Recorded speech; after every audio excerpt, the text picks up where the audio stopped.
Our next organ system in systemic anatomy and physiology is the urinary system. And our urinary system is made up of 2 kidneys, 2 ureters, 1 urinary bladder, and 1 urethra. Within those organs, our kidneys are most important. And despite being only quite little organs, they do a lot of heavy lifting and play a really important role in maintaining homeostasis. Without them, or if they aren't functioning correctly or efficiently, we can get into some serious trouble really quite quickly. So we have 5 learning objectives to cover for the anatomy of the urinary system, to list and describe the functions of the urinary system and how it contributes to homeostasis, to list and describe the organs that make up the urinary system, to describe the anatomy of the kidneys, including the internal and external structures, the layers that cover the kidneys and the blood supply, to describe the anatomy of a nephron, which is the functional unit of our kidneys, and then lastly to describe the glomerular filtration membrane, which will lead us quite nicely into the next lecture, where we really get stuck into how these nephrons actually work. So getting started with learning objective number 1, to list and describe the functions of the urinary system. So the kidneys do most of the work of the urinary system, with the other parts of the system largely passageways or storage areas for urine. Functions of the kidneys include the regulation of levels of ions in the blood, so most importantly sodium, potassium, calcium, chloride and phosphate.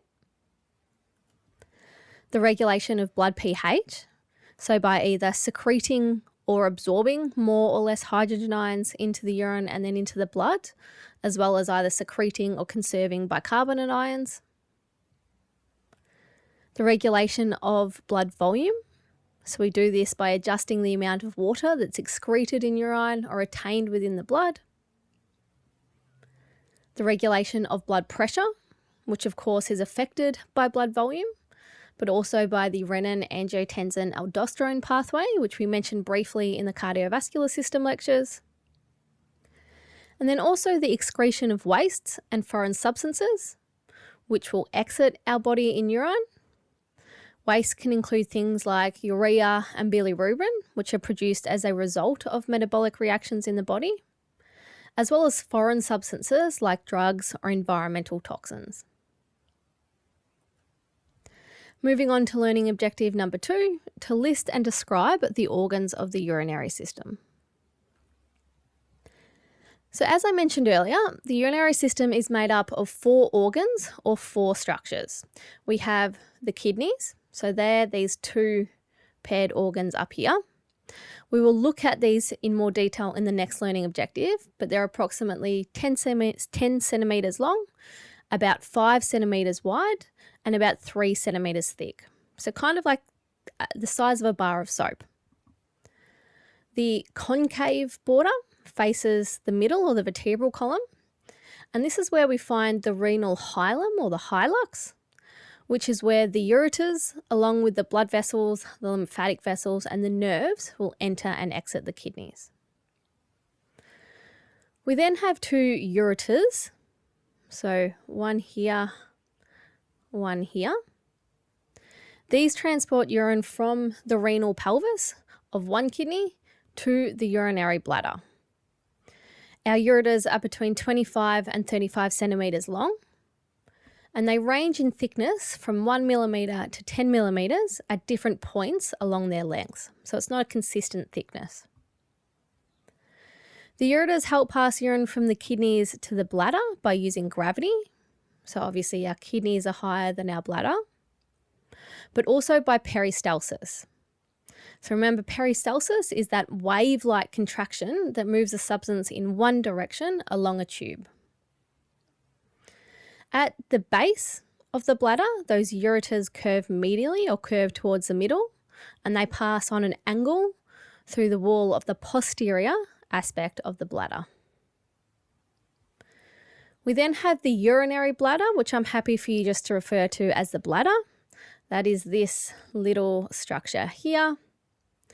It's a hollow, expandable muscular organ that sits in the pelvic cavity posterior to the pubic symphysis, or if you haven't done RAP, that kind of that bony bit right at the front of your pelvic or hip bones.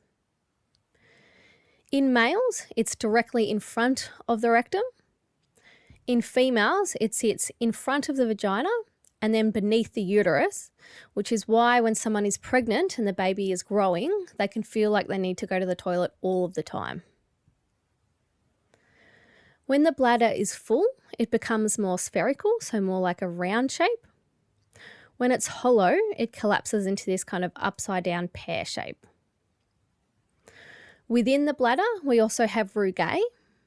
So much like the gastric rugae of the stomach, this allows the bladder to expand when it's full and then recoil when it's empty. And the average capacity of the bladder is about 700 to 800 millilitres. Surrounding the bladder, we have a layer of muscle which we call the detrusor muscle. This consists of 3 layers of smooth muscle fibres, an inner longitudinal layer, a middle circular layer, and an outer longitudinal layer. Around the opening to the urethra, which is where the urine actually exits the body, those circular fibres form an internal urethral sphincter and an external urethral sphincter, which we will discuss, as well as the detrusor muscle, in more detail when we talk about the micturition reflex, or how we actually urinate. Lastly, we have the urethra. So that's this quite short tube here. And the urethra functions to take the urine from the bladder to the exterior of the body, so to actually expel that urine. In males, the urethra is also a passageway for semen. The length of the urethra is also vastly different between sexes. Females have a much shorter urethra, where males have a much longer urethra. Now, before we move on, I did just want to point out the spelling of ureter and urethra. So you will know from our previous lab exams that I'm quite lenient with our spelling, but these are 2 words that I'm going to be quite tough on. I need you to know the difference between the ureter and the urethra. So make sure you know which is which, and you can spell both of these words. Now, putting all of that into text for you, just for you to refer back to. So we have our kidneys, which are the paired reddy brown organs that actually produce our urine. Our ureters were the muscular tubes that move the urine to the bladder via peristalsis. We have our bladder, or our urinary bladder, which is the hollow muscular organ which temporarily stores our urine. It has the detrusor muscle which surrounds the entire bladder, as well as our internal and external sphincters. And then we have our urethra, which is a short tube in females, a longer tube in males. It drains the urine from the bladder to the exterior of the body. And then in males, which we'll talk about in the reproductive system, it also acts as a passageway for semen. Now, coming back and taking a bit of a closer look at the kidneys, and learning objective number 3 is to describe the anatomy of just the kidneys themselves. So the kidneys are a pair of reddy brown bean-shaped organs that are located just above the waist, between the peritoneum, which is the connective tissue membrane that surrounds all of our abdominal organs, and the posterior wall of the abdomen. The kidneys are located between the levels of the last thoracic vertebra and the 3rd lumbar vertebra, a position which means that they are actually partially protected by the 11th and 12th rib. Usually this is a good thing. However, if these ribs are fractured, they can actually puncture the kidneys and cause significant and even life-threatening damage. And in fact, a friend of mine actually lost a kidney in this way when he was playing AFL or footy. Opposition ran into his back with their knee. His rib fractured and it punctured his kidney. Now, the right kidney is slightly lower than the left. This is just because of the large space that the liver occupies just above our kidneys. So our liver sits in this space here. The right side or right lobe of the liver is bigger than the left, so our right kidney is slightly lower. Taking another view of the kidneys, and this is a transverse section of the abdomen, so you can see this is the posterior surface or your back, this is the anterior or your stomach, your front.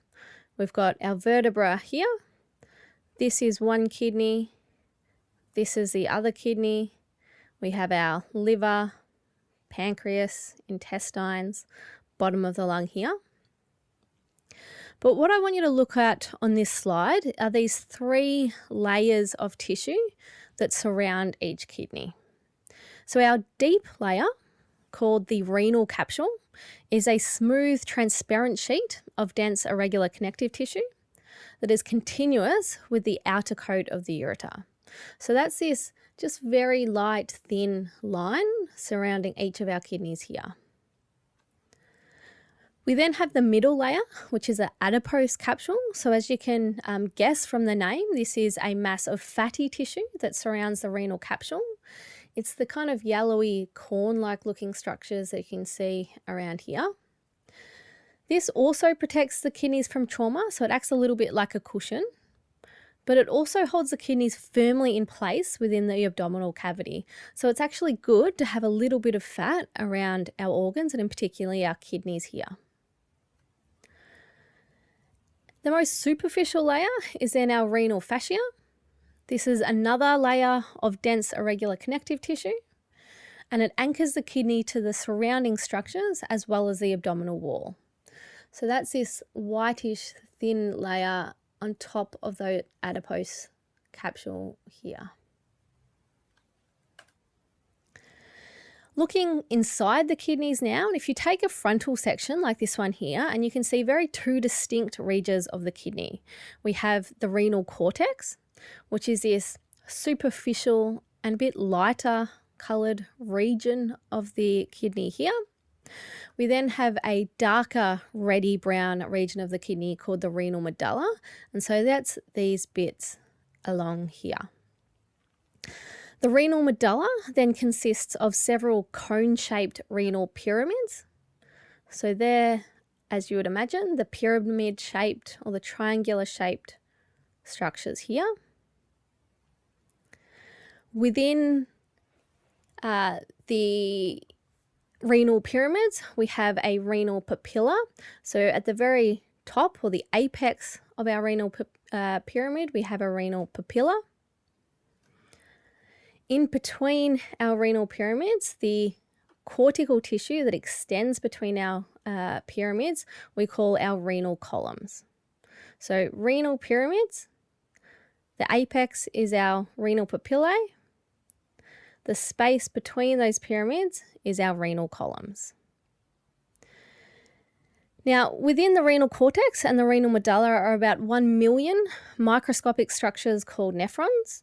They are these yellow structures here, which we're going to talk about in the next learning objective. But the filtrate that we form in the nephrons then drains in through these papilla into what we call a papillary duct. These then drain into cup-like structures called our minor and major calyxes. So our minor calyxes here, our major calyxes here. Each kidney has between 8 and 18 minor calyxes. So that's these 1, 2, 3, 4, 5, 6 on this image, structures here. So just where those renal pyramids drain into the renal papilla, the minor calyxes are these bits here. Each of those minor calyxes then drain into a major calyx, and so you have between 2 and 3 major calyxes per kidney. So like this would be one here, and then this would be one here. It's kind of where the minor calyxes converge to. We then have our renal pelvis. So the minor calyxes merge to conform our renal pelvis. That then passes the filtrate of the urine that we produced out through our ureter. So a bit of a recap of some of those structures for you. We have the outer region, which is our renal cortex. We have this inner region, which is our renal medulla. These triangle shapes are called our renal pyramids. The space between those pyramids is called our renal columns. The very apex or tip of those pyramids are our renal papilla. From the renal papilla, those nephrons drain into a minor calyx. So they're these top bits in the yellow here. They then drain into a major calyx, so here and here. Those major calyxes then drain into the middle, which we call the renal pelvis, where that filtrate then flows out through our ureters. Now, also within the kidneys is an abundant blood supply. And although the kidneys constitute less than 0.5% of our total body weight, they receive between 20 and 25% of our total resting cardiac output. So a lot of blood goes through our kidneys. So heading into each kidney is a renal artery. That is this big red vessel here. Once inside the kidney, the renal artery divides into several segmental arteries. So they each supply the different segments of the kidney. So you can see one here and one here. Each segmental artery then gives off several branches that pass through the renal columns and between the renal lobes. These are called the interlobar arteries, with a renal lobe consisting of a renal pyramid, as well as a little bit of the renal column on either side. At the base of the renal pyramid, so this part here, we have arteries that arch along the top of that base of the pyramid. These are called the arcuate arteries. We then have cortical radiate arteries, which branch off our arcuate arteries, and they radiate out into the cortex. So renal artery splits into our segmental artery, goes up in between the lobes, so our interlobar arteries, arches along the top is our arcuate arteries, and then extends that into the cortex, which is our cortical radiate arteries. From our cortical radiate arteries, we then have branches called afferent arterioles. Remembering afferent means arriving, so this is the blood arriving into the nephron. Each nephron receives blood from one afferent arteriole. The afferent arteriole then divides into a tangled ball of capillaries, which we call the glomerulus. Again, we will talk about this in much more detail when we look at the nephron, and then in the next lecture when we talk about how these nephrons actually work to produce urine. The glomerular capillaries then reunite to form our efferent arteriole. The efferent arterioles carry blood out of the glomerulus, remembering efferent means exiting. The efferent arterioles then divide to form our peritubular capillaries, which surround the tubules of the nephron in the renal cortex. And peri means around, and tubular is referring to the tubules, so they're the capillaries that wrap around the tubules. Also extending from some of our efferent arterioles are vasorectal capillaries. Vasa is referring to vessel, recta means straight, so they are these straight vessels along here. The peritubular capillaries and the vasorectal capillaries then eventually reunite to form our cortical radiate vein. And then the blood flow goes in the opposite direction. So the blood drains from the cortical radiate vein into our arcuate vein, into our interlobar vein, and then we actually skip the segmental vein. We don't have a segmental vein, straight to our renal vein. From the renal vein, that exits at the renal hilum and carries venous blood back to the inferior vena cava. So going through all of that process again, because this is something that we will expect you to understand. We have blood entering through the renal artery, splits off into our segmental arteries, goes up in between the lobes in our interlobar arteries. Arches along the top of the pyramid with our arcuate arteries, extends into the cortex with our cortical radiate arteries. From here, they branch off into our afferent arterioles, which arrive at our glomerulus.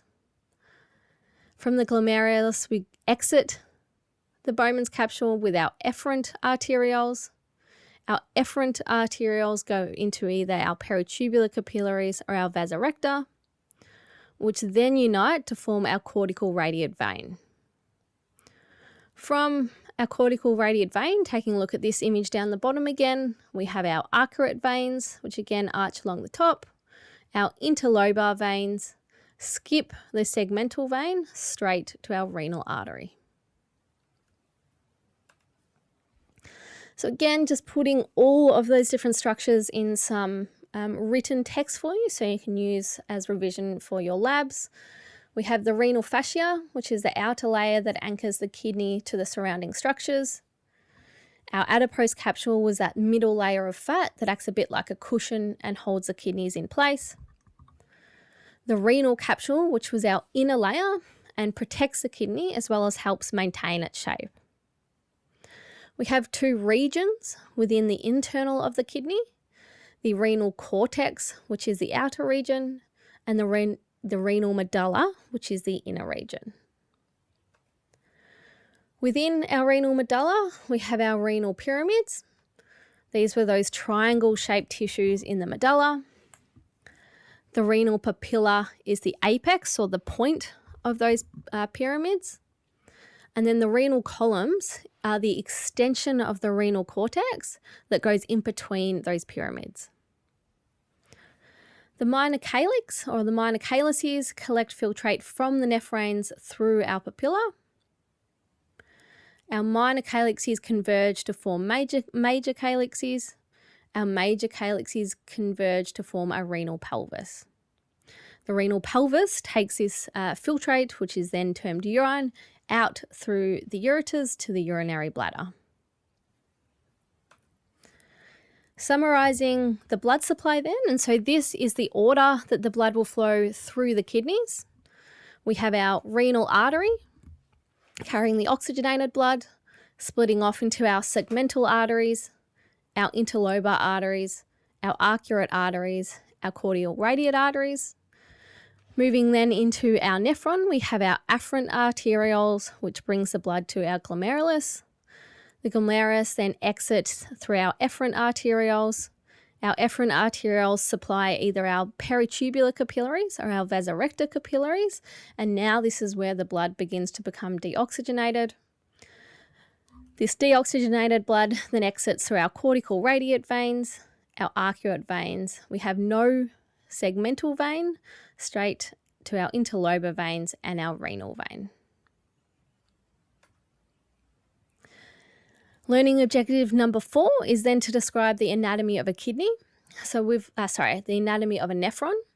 So we've looked at the kidney and the big picture, but now we're drilling down to that smallest functional unit of the kidney, or I guess the part that does all the work. So as I mentioned, the nephrons are the functional units of the kidney. Each nephron consists of two parts, a renal corpuscle, which is this part here, which is where the blood plasma is filtered, and then a renal tubule, which is this long curly tube here. Also closely associated with the nephron, which we just talked about, is our blood supply, and in particular we're going to talk about our glomerulus in the remaining 2 learning objectives. So we have approximately 1 million nephrons in each kidney, and most of these nephrons sit out here in that renal cortex region. So taking a close look at the renal corpuscle, and the 2 components that make up the corpuscle are our glomerulus, which is that ball of capillaries, which we've mentioned previously, and then the Bowman's capsule, which is a double-walled epithelial cup that surrounds our glomerular capillaries. Now, we're going to run through filtration in the next lecture, which is that first step in producing urine. But very briefly, how that works is that we have blood that enters into the Bowman's capsule via our afferent arterioles. It then moves into our glomerulus. That blood is filtered through the filtration membrane, which you can see in these yellow and purple structures here, and which we'll talk about in the next learning objective.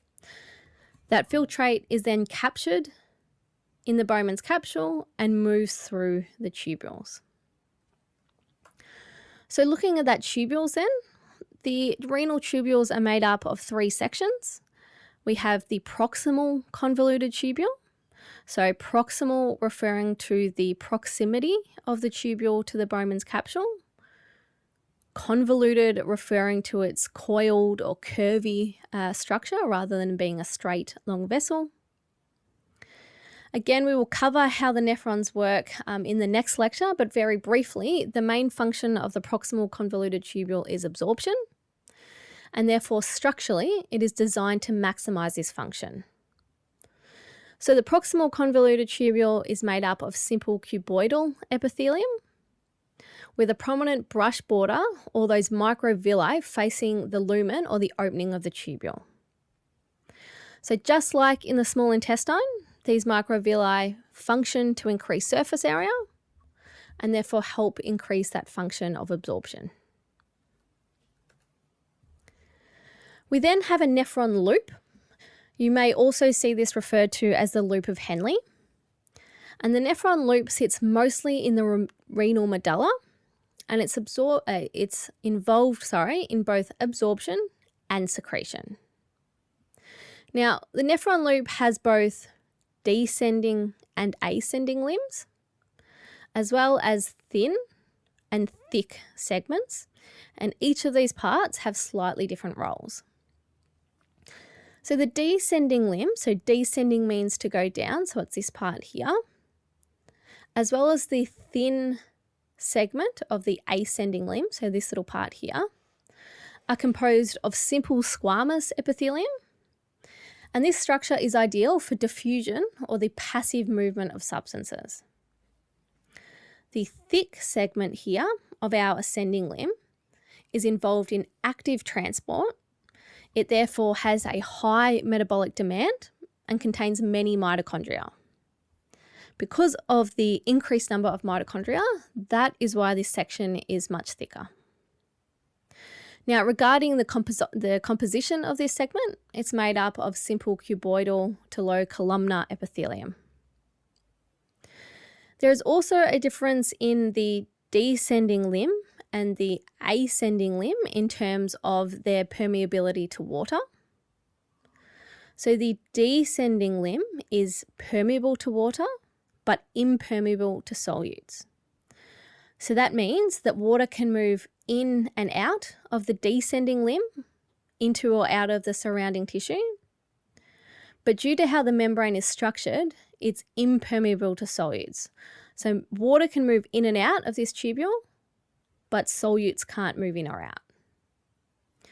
The ascending limb is impermeable to water.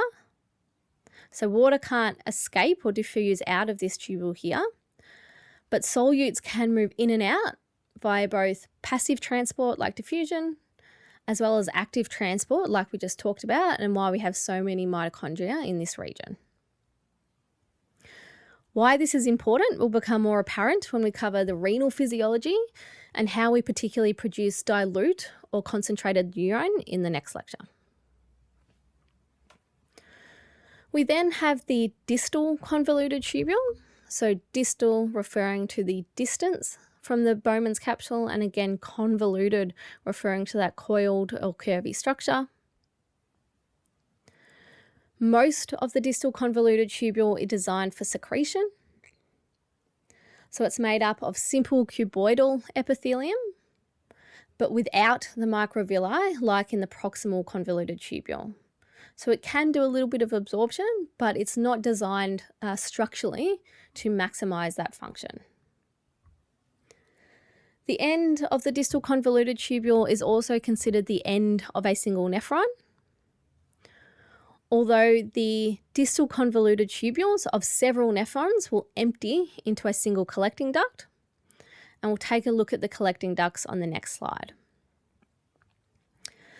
These two regions, however, so our distal convoluted tubule and our collecting ducts, have two particular cells. So in addition to the normal epithelium, they have two particular cells that play very specific roles. So these are the principal cells, which have receptors for both antidiuretic hormone and aldosterone. So they play a role in the reabsorption of water and the reabsorption of sodium. And then we have intercalated cells, which play a role in the homeostasis of blood pH. Now, although not technically part of a single neuron, as I said, the distal convoluted tubules of several nephrons will empty into a single collecting duct. So we kind of talk about them in the same breath. So taking a bit of a closer look, the collecting duct is this part here. It's made up of simple cuboidal epithelium interspersed with those principal and intercalated cells.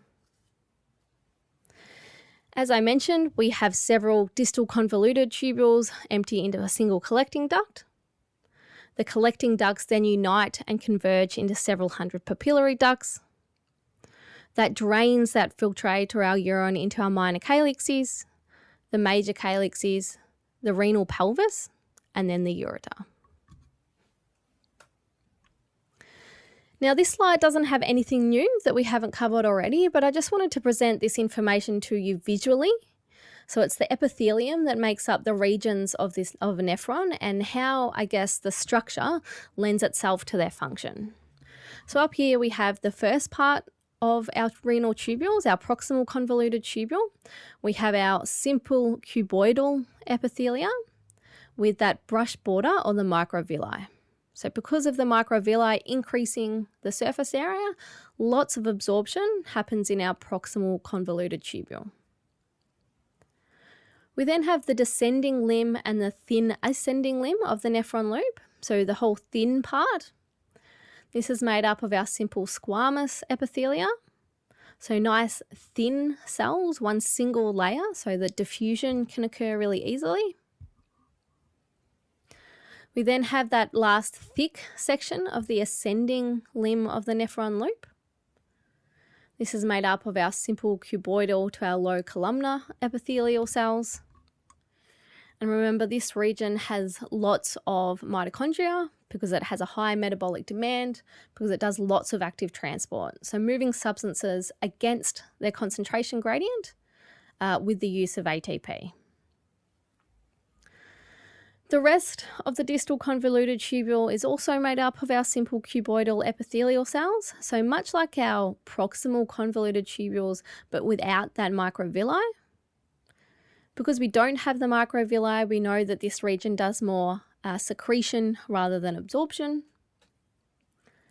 And then we have the last part of the distal convoluted tubule and our collecting duct, which is those simple cuboidal epithelial cells interspersed with our intercalated cells and our principal cells.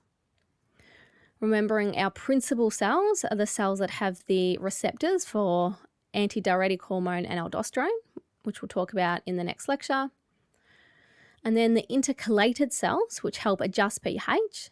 They can secrete and reabsorb hydrogen ions and bicarbonate ions, and that's why they have microvilli.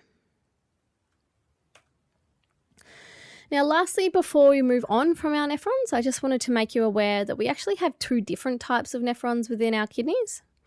So the first type, which makes up between 80 and 85% of all of our nephrons, are called cortical nephrons. They're called cortical nephrons because their renal corpuscles, or this part here, lie in the outer region of the renal cortex. They also have quite short nephron loops or loops of Henle, which mainly sit up in that renal cortex. The other difference between our cortical nephrons and the next type of nephrons is that they receive their blood supply from our peritubular capillaries. So remember, peri means around, tubular is referring to the tubules. So they're these round capillaries that you can see are wrapping around those tubules there. The other 15 to 20% of our nephrons are juxtamedullary nephrons. So juxta means near to, medullary is referring to the medulla. So they sit closer to the medulla. They also have really long loops of Henle, or long nephron loops, that dip quite deep down into that renal medulla. That other difference between our juxtamedullary and our cortical nephrons are where they receive their blood supply from. So our juxtamedullary nephrons receive it from our peritubular capillaries as well as our vasa recta. So you can see the peritubular capillaries are up here. They're wrapping around the distal and proximal convoluted tubules. But lying in parallel and then across our long nephron loop here, we have those vasa recta capillaries, which means straight. So it's these straight capillaries running along here. Now, just some general information on our nephrons. So the number of nephrons that we have is actually constant from birth. So we're born with the maximum number of nephrons we will ever have. Any increase in kidney size that we have as we are growing is due solely to the growth of an individual nephron. Scarily though, if nephrons become injured or die, new ones do not form. Now, signs of kidney dysfunction usually don't actually become apparent until the function declines to less than 25% of normal. And this is because those remaining functional nephrons can actually adapt to handle a larger than normal load. You can also live with one kidney, and some people do have one kidney removed due to disease, or they might donate a kidney to another person. And in this case, we have hypertrophy or enlargement of that remaining kidney.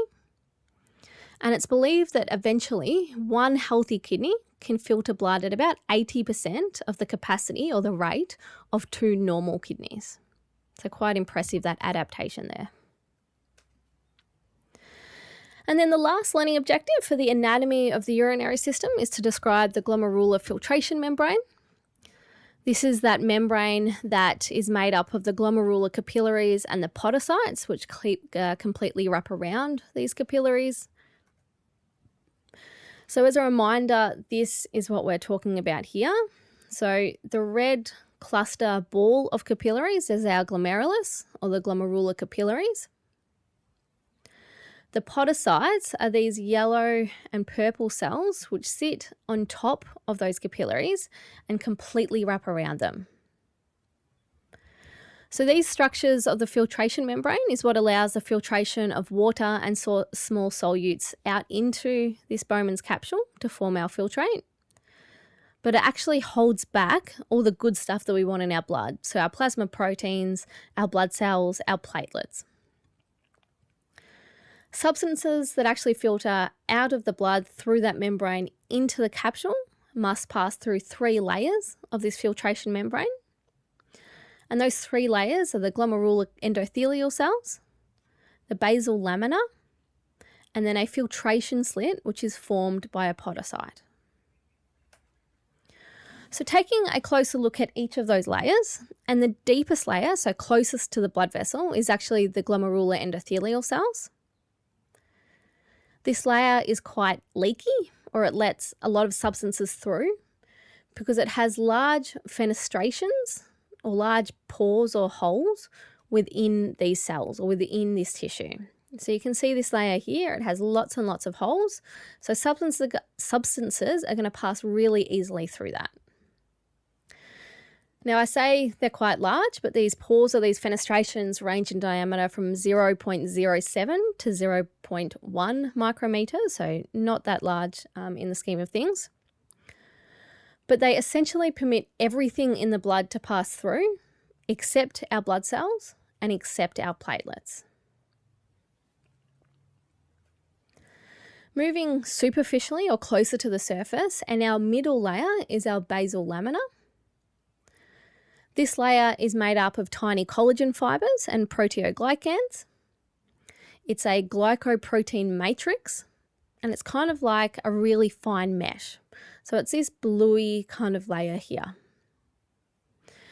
The special detail about this layer, however, is that it's negatively charged, and that prevents any larger negatively charged plasma proteins from passing through it, because 2 negatively charged substances are going to bump up against each other and repel one another. The third and most superficial layer is our layer of podocytes.